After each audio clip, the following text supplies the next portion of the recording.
യേശു തമ്പുരാന്റെ അതിപരിശുദ്ധമോ വാഴ്ത്തപ്പെടുമാറാകട്ടെ. ഒരു ചെറിയ മെസ്സേജ്, ചെറു സന്ദേശം, ഒരു ഷോർട്ട് മെസ്സേജ് നിങ്ങളോട് പങ്കുവയ്ക്കാനാണ് ഇന്ന് ഞാൻ ആയിരിക്കുന്നത്. എബ്രായർ 2-ാം അധ്യായം അതിൻ്റെ 3-4 വാക്യങ്ങൾ നമുക്കൊന്ന് വായിക്കാം. എബ്രായർ 2-ാം അധ്യായം അതിൻ്റെ 3-4 വാക്യങ്ങൾ. ദൈവം അടയാളങ്ങളാലും അത്ഭുതങ്ങളാലും വിവിധ വീരപ്രവർത്തികളാലും തന്റെ ഇഷ്ടപ്രകാരം പരിശുദ്ധാത്മാവിനെ നൽകിക്കൊണ്ടും നമുക്ക് ഉറപ്പിച്ചു തന്നതുമായ ഇത്ര വലിയ രക്ഷ, ഈ വലിയ രക്ഷ ഉറപ്പിക്കുന്നതിന് വേണ്ടി എന്തെല്ലാം വന്നു? പരിശുദ്ധാത്മാവിന്റെ പ്രസൻസ് അവിടെ വെളിപ്പെട്ടു. പരിശുദ്ധാത്മാവിന്റെ പ്രസൻസ് ഉണ്ടായപ്പോൾ എന്തെല്ലാം കാര്യങ്ങൾ നടന്നു?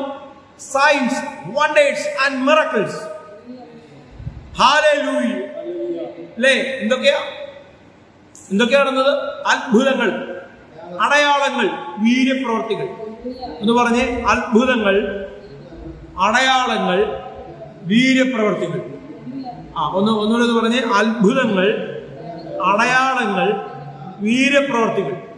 യേശു ക്രിസ്തുവിന്റെ അടുത്ത് ചെന്ന വ്യക്തികൾക്ക് രോഗിയായവന്റെ കർത്താവ് പറഞ്ഞില്ല, നാളെയായിട്ട് നോക്കാം എന്ന് പറഞ്ഞില്ല.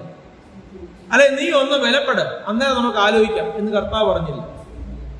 അവന്റെ നീഡ് അനുസരിച്ച്, അവന്റെ ആവശ്യം അനുസരിച്ച് എന്റെ കർത്താവ് പ്രവർത്തിച്ചു. ഹല്ലേലൂയ. ഊമനായവന് സംസാരിക്കാനുള്ള ശേഷി കൊടുത്തു, കേൾവിയില്ലാത്തവന് കേൾവി കൊടുത്തു, കുരുട്ട് കണ്ണുകളെ തുറന്നു, വരണ്ട കൈയുള്ളവനെ, ചുരുണ്ട കൈയുള്ളവന്റെ കൈ നൂർന്നു വന്നു, ജന്മനായി എഴുന്നേൽക്കാൻ ശേഷിയില്ലാത്തവൻ ചാടി എഴുന്നേറ്റു. ഇത് യേശു ക്രിസ്തു ചെയ്തതിലും അധികമായി അപ്പോസ്തലന്മാരുടെ കൈകളാൽ നടന്നു. കാരണം സുവിശേഷങ്ങൾ അവസാനിക്കുമ്പോൾ നമുക്ക് കാണാൻ കഴിയുന്നു, സുവിശേഷ പുസ്തകങ്ങളുടെ അവസാന ഭാഗത്ത് കാണാൻ കഴിയുന്നു, ഞാൻ ചെയ്തതിലും അധികം എന്നിൽ വിശ്വസിക്കുന്നവൻ ചെയ്യും. ഇത് വചനത്തിൽ എഴുതിയിരിക്കുന്ന വസ്തുതയാണ്. പക്ഷെ ക്രിസ്തുവിനെ അനുഗമിക്കുന്നു പറയുന്നവർ, അവർക്ക് അത്ഭുതങ്ങൾ കണ്ടാൽ അവർ അത്ഭുതപ്പെടുക, രോഗസൗഖ്യം എന്ന് കേൾക്കുമ്പോൾ തന്നെ അവർ ഇറിറ്റേറ്റഡ് ആകുക. അങ്ങനെ ഉണ്ടാകുക. ഇവർ അധരം കൊണ്ട് എന്നെ സ്തുതിക്കുന്നു, അവരുടെ ഹൃദയം എന്നിൽ നിന്ന് അകന്നിരിക്കുന്നു. പേരുകൊണ്ട് നീ ക്രിസ്തുവിന്റെ അനുയായിയായി മാറിയിരിക്കുക. ഏതെങ്കിലും ഒരു ക്രൈസ്തവ സംഘടനയിൽ അംഗമായിരിക്കാം, അല്ലെങ്കിൽ ദൈവഭക്തനായിരിക്കാം, ദൈവഭക്തി ഉള്ളവനായി നീ ചമയുന്നുണ്ടായിരിക്കാം. പക്ഷെ നിന്റെ ഹൃദയം ദൈവത്തിൽ നിന്ന് അകന്നിരിക്കുക. ദൈവം എവിടെയുണ്ടോ അവിടെ അത്ഭുതമുണ്ട്. ദൈവം എവിടെയുണ്ടോ അവിടെ വീര്യപ്രവർത്തികളുണ്ട്. ദൈവം എവിടെയുണ്ടോ അവിടെ നടക്കത്തില്ലെന്ന് വിധി കൽപ്പിച്ച മണ്ഡലങ്ങളിൽ ചിലത് നടക്കുക തന്നെ ചെയ്യും. സകല അസാധ്യങ്ങളെ സാധ്യമാക്കി തരുന്ന ദൈവശക്തി അത്രേ ഞാൻ വിശ്വസിക്കുന്നത്. ഹല്ലേലൂയ. മനസ്സിലാക്കിയവർ കർത്താവിനെ സ്തുതിച്ചാട്. അതുകൊണ്ട് നമ്മൾ പാടുന്നത് സാധ്യമേ, എല്ലാം സാധ്യമേ, എൻ യേശുവൻ കൂടെയുള്ളതാ. ഈ പാട്ടൊക്കെ ഇൻസ്ട്രുമെന്റ്സ് ഒക്കെ വെച്ച് നമ്മൾ പാടും. ഭയങ്കരമായ കയ്യടിയും ആരാധനയും ഉണ്ട്. പക്ഷെ കയ്യടിയുണ്ട്, ആരാധനയുണ്ട്, പാട്ടുപാടുന്നുണ്ട്. പക്ഷേ രോഗിയായി ഒരുവൻ മുന്നോട്ട് വന്ന് അവനെ പ്രാർത്ഥിച്ചു, അവന്റെ സൗഖ്യവും വിടുതലും അവൻ സാക്ഷ്യമായി പറയുമ്പോൾ വളരെ നെറ്റി ചുളുങ്ങുന്നു. ഹല്ലേലൂയ. പല ആധുനിക മാധ്യമങ്ങളിൽ ക്രൈസ്തവ വിരുദ്ധത പ്രചരിപ്പിക്കുന്ന, അല്ലെങ്കിൽ യേശുക്രിസ്തു മുഖാന്തരമുള്ള വിടുതൽ ഉദ്ഘോഷിക്കുന്നവരുടെ പ്രസംഗങ്ങൾക്കും പഠിപ്പീരുകൾക്കും എതിരായി ഉയർന്നു വരുന്ന പല സംവിധാനങ്ങൾക്ക് വളവും വെള്ളവും ഇട്ട് കൊടുക്കുന്നത് ഈ വിശ്വാസികൾ എന്ന് പറയുന്ന,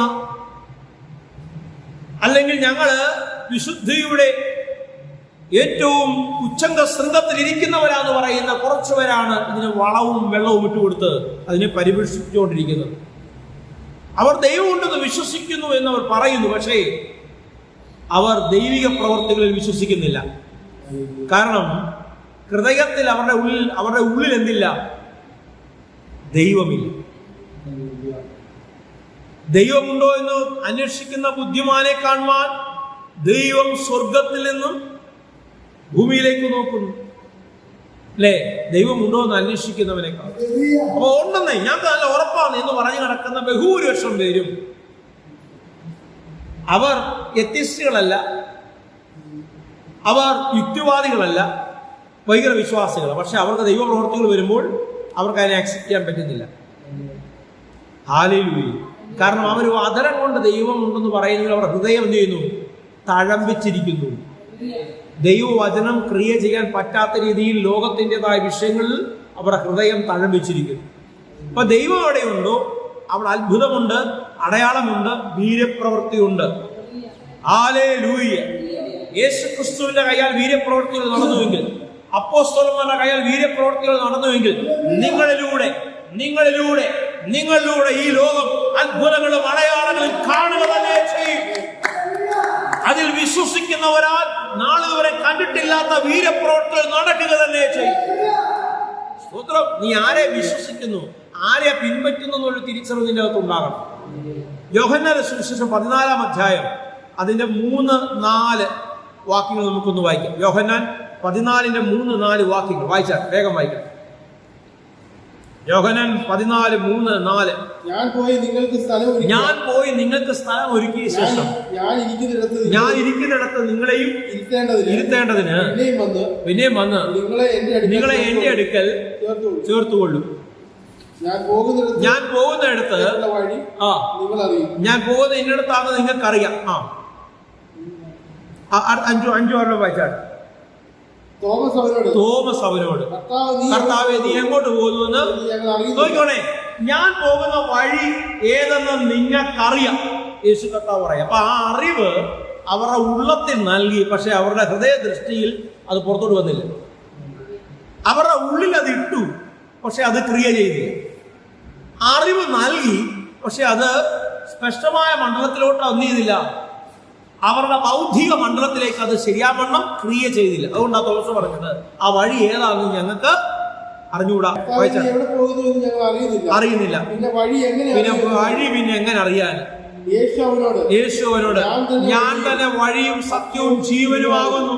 എന്താ യേശു കൊടുത്ത മറുപടി? ഞാൻ തന്നെ വഴിയും സത്യവും ജീവനുമാകുന്നു. അതിന് 7-8 വായിക്കണം. ഞാൻ മുഖാന്തരമല്ലാതെ ആരും പിതാവിന്റെ അടുത്ത് എത്തുന്നില്ല. നിങ്ങൾ എന്നെ അറിഞ്ഞുവെങ്കിൽ എന്റെ പിതാവിനെ അറിയുമായിരുന്നു. ഇന്നു മുതൽ, ഈ നിമിഷം മുതൽ നിങ്ങൾ എന്റെ പിതാവിനെ അറിഞ്ഞിരിക്കുന്നു. അടുത്ത സ്റ്റേറ്റ്മെന്റ് ആദ്യം പറഞ്ഞു വഴി നിങ്ങൾ അറിഞ്ഞിരിക്കുന്നു. അപ്പൊ തോമസ് പറയാം ഏത് വഴി? അടുത്ത വാക്ക് ഇന്നു മുതൽ നിങ്ങൾ എന്റെ പിതാവിനെ അറിഞ്ഞിരിക്കുന്നു. അതിനുള്ള മറുപടി ഫിലിപ്പോസ് ചോദിക്കുന്നവരുണ്ട്. കേട്ടോ? 8-11 വരെ അവനെ കണ്ടുപിടിക്കുന്നു എന്ന് പറഞ്ഞു. ഫിലിപ്പോസ് അവനോട് കർത്താവേ, പിതാവിനെ ഞങ്ങൾ കാണിച്ചു തരണമേ, എന്നാൽ ഞങ്ങൾക്ക് മതി എന്ന് പറഞ്ഞു. കേട്ടോ? പിതാവിനെ അറിഞ്ഞിരിക്കുന്നു പറയുമ്പോ ഫിലിപ്പോസിന് മറുപടി എന്താ?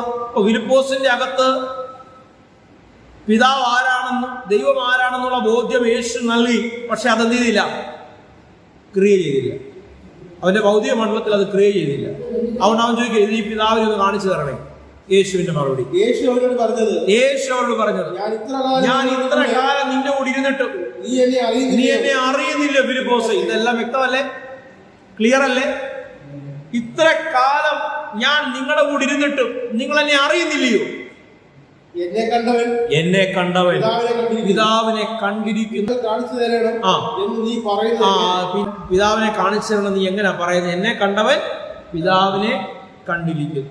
ഒരാമയും പറഞ്ഞാൽ 1 കൊരിന്ത്യൻസ് 1:9. 1 കൊരിന്ത്യൻസ് 1-ാം അധ്യായം 9-ാം വാക്യം. തന്റെ പുത്രനും നമ്മുടെ കർത്താവായ യേശുക്രിസ്തുവിന്റെ കൂട്ടായ്മയിലേക്ക് നിങ്ങളെ വിളിച്ചിരിക്കുന്ന ദൈവം വിശ്വസ്തൻ. ഹല്ലേലൂയ. ഒരു കൂട്ടായ്മയിലേക്ക് വിളിച്ചിരിക്കുക. ആ യോഹന്നാൻ 14-ാം വാക്യത്തിലേക്ക് കടക്കുമ്പോൾ നമുക്ക് കാണാൻ കഴിയുന്നു, പിതാവ് എന്നിലും ഞാൻ പിതാവിനുമാണ്, ഞങ്ങൾ ഒന്നാണ്. ഈ ഒരു കൂട്ടായ്മയിലേക്ക് യേശു ക്രിസ്തുവിന്റെ നാമത്തിൽ ഒന്നിക്കാനിടയായത് ആരുടെ ആകർഷണമുള്ളത് കൊണ്ടാണ്? പിതാവിന്റെ ആകർഷണമുള്ളത് കൊണ്ടാണ്. ഹല്ലേലൂയ. ആ പിതാവായ ദൈവം നിന്നോടുള്ള താല്പര്യം മുഖാന്തരമാണ് നീ യേശു ക്രിസ്തുവിനെ അറിയുവാനിടയായത്. ഹല്ലേലൂയ. യേശു ക്രിസ്തുവിനെ ഒരുവൻ അറിഞ്ഞു എന്ന് പറഞ്ഞാൽ അവൻ സാക്ഷാൽ ദൈവത്തെ മനസ്സിലാക്കിയെന്നതിന്റെ അർത്ഥം. യേശു ക്രിസ്തു എവിടെയുണ്ടോ അവിടെ അത്ഭുതങ്ങളുണ്ട്. വിശന്നു പറഞ്ഞിരുന്ന ജനത്തോട് നിങ്ങളെല്ലാം വീട്ടിൽ പൊക്കോളാനല്ല കർത്താവ് പറഞ്ഞു, അവർക്ക് വേണ്ടിയ ഫുഡ് കർത്താവ് നൽകി. ഹല്ലേലൂയ. വരണ്ട കൈയുള്ള സ്ത്രീയോട് നടുവിൽ എഴുന്നേറ്റ് നിൽക്കാൻ ആവശ്യപ്പെട്ടു, അവളുടെ കൈ നിവർത്തുവാൻ ആവശ്യപ്പെട്ടു. ഹല്ലേലൂയ. മരിച്ച് അടക്കത്തിലേക്ക് കൊണ്ടുപോകുന്ന ഒരു പൈതലുമായുള്ള യാത്ര, ഫ്യൂണറൽ ശുശ്രൂഷയിലേക്ക് പോവുകയാണ്. യേശു ആ വഴിയിൽ നിന്നും മഞ്ചം ചുമക്കുന്നവരോട് നിൽക്കുവാൻ ആവശ്യപ്പെട്ടു. ഹല്ലേലൂയ. ശവമഞ്ചം ചുമക്കുന്നവർ നിന്നു. മഞ്ചത്തിൽ കിടക്കുന്നവനെ എഴുന്നേൽപ്പിച്ചു തന്റെ അമ്മയ്ക്ക് കൊടുത്തു. അടക്കി തീർന്നു.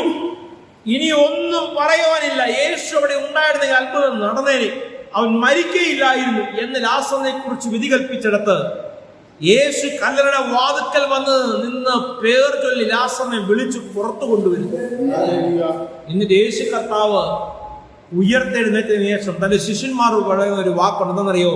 ഞാൻ ചെയ്തതിലും അധികം നിങ്ങൾ ചെയ്യും. ഞാൻ ചെയ്തതിലും അധികം നിങ്ങൾ ചെയ്യും. ഈ പ്രവൃത്തി മണ്ഡലത്തിലേക്ക് നിങ്ങൾ കാൽ വെക്കുമ്പോൾ, നിങ്ങൾ ചുവട് വെക്കുമ്പോൾ ഒരുപാട് വിമർശനങ്ങൾ ഉണ്ടാകാം, ഒരുപാട് എതിരുകൾ വരാം. എന്നാൽ യേശു കർത്താവിന്റെ നാമത്തിൽ ഞാൻ നിങ്ങളോട് ആഹ്വാനം ചെയ്യുകയാണ്, ദൈവത്തിന്റെ മഹത്വത്തിൽ നിറയപ്പെട്ട ജനമേ, നിങ്ങൾ മുന്നോട്ട് ചുവട് വെക്കുക തന്നെ ചെയ്താട്ടെ. നിങ്ങളുടെ പിന്നാലെ അത്ഭുതങ്ങളും അടയാളങ്ങളും വീര്യപ്രവർത്തികളും നിങ്ങളുടെ പിന്നാലെ വെളിപ്പെട്ട് വരിക തന്നെ ചെയ്യും.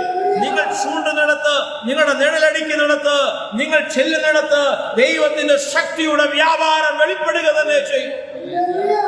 അന്ത്യകാലത്ത് തെരഞ്ഞെടുക്കപ്പെട്ടൊരു ഗണമെന്ന് നിങ്ങളെ ചൊല്ലി ലോകം പറയുവാനിടവരും. ഇന്റർനെറ്റ് മുഖാന്തരം എന്നെ കണ്ടുകൊണ്ടിരിക്കുന്ന വ്യക്തി ജീവിതങ്ങളെ യേശു ക്രിസ്തുവിന്റെ നാമത്തിൽ വിളിച്ചു പറയുകയാണ്. സകല അസാധ്യങ്ങളെ സാധ്യമാക്കി തരുന്ന ദൈവത്തിന്റെ കൃപയുടെ വ്യാപാരം നിങ്ങളെ മാറ്റിമറിക്കുക തന്നെ ചെയ്യും. ഒരു സംഘടനയ്ക്കും ഒരു സംവിധാനങ്ങൾക്കും നിങ്ങൾക്ക് മോചനം തരുവാൻ കഴിയില്ല. മോചനം തരുവാൻ കഴിവുള്ള ഏക നാമം യേശു ക്രിസ്തുവിന്റെ നാമം. എന്റെ യേശുവേ, എന്റെ ജീവിതത്തിലേക്ക് കടന്നു വരണമേ എന്ന് നീ ആയിരിക്കുന്ന തലങ്ങളിൽ നിന്നുകൊണ്ട് നീ പ്രാർത്ഥിച്ചാൽ, എന്റെ യേശു അപ്പ നീ ആയിരിക്കുന്ന മണ്ഡലത്തിൽ ഇറങ്ങി വരികയും നിന്റെ ജീവിതത്തിന് വലിയ വ്യത്യാസം തരുവാൻ അവന്റെ വലിയ പ്രവർത്തി നിന്റെ ജീവിതത്തിൽ വെളിപ്പെടുകയും ചെയ്യും.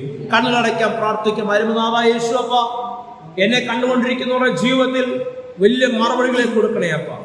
കർത്താവെ, അങ്ങും മുഖാന്തരമുള്ള വിടുതലിനെ കുറിച്ച് ഞാൻ ഈ ജനത്തോട് പങ്കുവെച്ചു. അങ്ങ് എവിടെയുണ്ടോ അവിടെ അത്ഭുതങ്ങളുണ്ട്, അവിടെ അടയാളങ്ങളുണ്ട്, അവിടെ വീരപ്രവർത്തികളുണ്ട്. ഇത് ഞങ്ങൾ കണ്ടു അറിഞ്ഞു എന്ന് പറയുവാൻ സാക്ഷ്യങ്ങളാൽ സകലെ ഉറപ്പിക്കണമെന്ന് ഞാൻ പ്രാർത്ഥിക്കുന്നു. സ്വർഗത്തിന്റെ കരം ചലിക്കുന്നതിനെ ഓർത്ത് സ്തോത്രം. കർത്താവിന്റെ അധികാരമുള്ള നാമത്തിൽ തന്നെ ലാസ്റ്റ് ബ്രൈറ്റ് ചർച്ചിന്റെ പ്ലാറ്റ്ഫോമിൽ നിന്നുകൊണ്ട് ഞാൻ വിളിച്ചു പറയുകയാണ്, അവൻ നിങ്ങളെ അത്ഭുതങ്ങളാലും അടയാളങ്ങളാലും വീര്യപ്രവൃത്തികളാലും നിറയ്ക്കുക തന്നെ ചെയ്യും. ആമേൻ, ആമേൻ, ആമേൻ.